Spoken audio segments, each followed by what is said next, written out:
Hello बच्चों, मेरा नाम है डॉक्टर वैशाली का। इस चैनल का नाम है tricks by chemistry Guru. Today in continuation with the solutions of M S Chauhan will start with question 27 which says that there are 6 compounds 1 2 3 4 5 6 and their bond angles are also mentioned along with it। और आपसे कहा है कि इनको इनके pK values में arrange करें and we know that pK means inversely proportional to acidic nature. तो हमें यहाँ पे इनको अरेंज करना है। pK सबसे ज़्यादा का मतलब सबसे वीक एसिडिक। सो हम पहले इसमें देखते हैं सबसे स्ट्रॉन्ग एसिड कौन सा है। तो जब हम सबसे स्ट्रॉन्ग एसिड की बात करें तो हम देखते हैं ये वाला कंपाउंड है, क्योंकि जैसे इसका डीप्रोटोनेशन होगा ये एरोमेटिक हो जाएगा। जैसे इसमें से H+ निकलेगा ये हमारा एरोमेटिक कंपाउंड बन जाएगा। So this is most acidic because ring is aromatic after deprotonation. उसके बाद अगर हम देखें इन सब कंपाउंड में नेक्स्ट आता है हमारा एल्काइन। एल्काइन अगर हम इसका प्रोटॉन हटा देते हैं तो ये स्टेबल एनायन बन जाएगा because this is the acidic being having sp hybridization. तो s परसेंटेज करेक्टर ज़्यादा होगा इसलिए ज़्यादा एसिडिक होगा। नेक्स्ट हम आते हैं फोर्थ कंपाउंड। फोर्थ कंपाउंड से जैसे ही डीप्रोटोनेशन होगा तो ये कंपाउंड स्टेबल हो जाएगा। सो डीप्रोटोनेशन इसके बाद आ गया। तो हमारा सबसे पहला ऑप्शन हो गया, सबसे ज़्यादा एसिडिक हो गया हमारा 1, यानी सबसे कम pK इसका हो गया। फिर आया हमारा 5, फिर आया हमारा 4, फिर उसके बाद देखते हैं हमारे पास बचा थर्ड, सेकंड और सिक्स्थ। तो हमने बात की थर्ड में बॉन्ड एंगल है, जैसे ही एक इलेक्ट्रॉन निकलेगा हमारे पास स्टेबिलिटी बढ़ जाएगी। अब बचा सेकेंड और सिक्स्थ को कंपेयर करें तो इन दोनों में हम देखें तो यहाँ पे जैसे ही डीप्रोटोनेशन होगा it becomes least acidic because जब एनायन बनेगा यहाँ पे माइनस आ जाएगा तो ये कंपाउंड बन जाएगा एंटी एरोमेटिक, जबकि ये कंपाउंड इससे ज़्यादा स्टेबल होगा।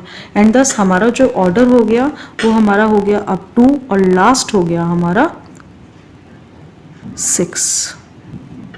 सो इस तरह से हमारा अरेंजमेंट हो गया जिसके अकॉर्डिंग डी ऑप्शन सही है। सो आंसर इज सबसे ज़्यादा एसिडिक 1 हो गया, फिर 5 हो गया, फिर 4 हुआ, फिर 3 हुआ, फिर 2 हुआ और लास्ट हुआ हमारा 6।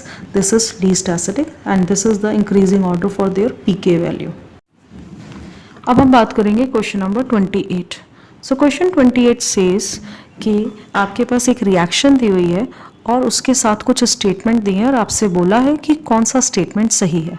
सो रिएक्शन है tertiary butoxide when react with water it forms this compound and we are having potassium hydroxide. दोनों के pK दिए हुए हैं। इसका pK ज़्यादा है, इसका मतलब ये लेस एसिडिक है, इसका pK कम है, means this is more acidic.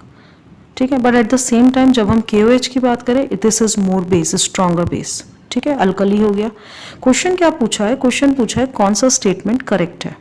तो पहली बात तो आपको ध्यान रखना है कि रिएक्शन करेक्ट होने के लिए अगर एसिड बेस रिएक्शन है तो it always favours towards weak acid and weak base. अगर रिएक्शन वीक एसिड और वीक बेस की तरफ जा रही है तो फेवर होगी। तो फर्स्ट स्टेटमेंट कहता है the equilibrium favours the product, बिल्कुल सही है। दूसरा हमें कहता है tertiary butoxide is dominant anionic species in the equilibrium. तो ऐसा जरूरी नहीं है कि एनायनिक स्पीशी, क्योंकि रिएक्शन इस तरफ फेवर्ड हो रहा है तो ये रॉन्ग स्टेटमेंट हो गया। Second says water is weaker acid. जब हम देखें इनके pK वैल्यूज को, इनके एसिडिक नेचर को, तो हम देखते हैं कि ये अपने आप में इतना वीक एसिड नहीं रहा, क्योंकि यहाँ पे अल्कोहल में +I इफेक्ट आने के कारण और एसिडिक नेचर इसका कम हो गया। सो ये भी स्टेटमेंट रॉन्ग है। तो लास्ट स्टेटमेंट है tertiary butoxide is stabilized by resonance. इसमें कहीं कंजुगेशन नहीं है तो रेजोनेंस नहीं आएगा। So option A that is the equilibrium favours the product is the correct option. Let us move to question 29। Question 29 में दो एसिड और बेस की, दो एसिड्स की आपको इक्विलिब्रियम बताया हुआ है, KF दिया हुआ है और आपको फॉर्मिक एसिड दिया हुआ है HCOH, और इसमें आपको pK दिया हुआ है 3.8 जो इक्विलिब्रियम में है पोटेशियम फॉर्मेट के साथ और HF के साथ, जिसका pK दिया है 3.2। इसका pK कम है, इसका मतलब ये ज़्यादा एसिडिक है। अब आपसे बोला है कि इसमें से जो करेक्ट स्टेटमेंट है वो बताइए।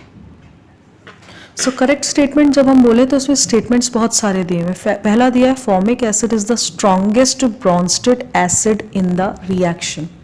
तो हमें ये दिया है कि फॉर्मिक एसिड जो है स्ट्रॉन्गेस्ट एसिडिक एसिड है, Brønsted acid in the reaction. तो ऐसा है नहीं। जब हम इसके pH की बात करें 3.8 आ रहा है, इसका pH ज़्यादा है, यानी ये रॉन्ग ऑप्शन है। तो ए हमारा ऑप्शन नहीं होना चाहिए।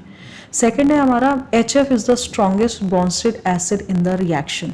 सेकेंड ऑप्शन हमें दिया है कि ये स्ट्रॉन्गेस्ट एसिड है, इसका पीके कम है तो ये ज़्यादा एसिडिक हो गया, तो ये ऑप्शन हमारा सही है, बी ऑप्शन हमारा सही है।